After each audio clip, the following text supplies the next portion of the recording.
స్వీయ తృప్తి అంటే సెక్సువల్ గా మనం తృప్తి చెందాలి అంటే మనకి పార్ట్నర్ కావాలి.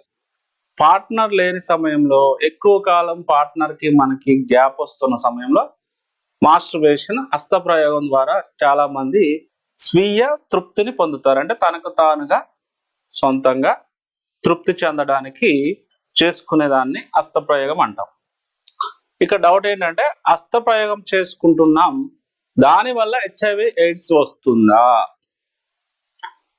హస్తప్రయోగం చేసుకోవడం అనేది వితౌట్ పార్ట్నర్, స్వయంగా మనకి మనం చేసుకుంటున్నాం. అక్కడ ఖచ్చితంగా పార్ట్నర్ లేనప్పుడు మనకు మనం చేసుకుంటున్నప్పుడు అసలు హెచ్ఐవి ఎయిడ్స్ అనేది ఎలా వస్తుంది? హెచ్ఐవి ఎయిడ్స్ అనేది హెచ్ఐవి అనే ఒక వైరస్ ద్వారా మనకు సంక్రమిస్తుంది.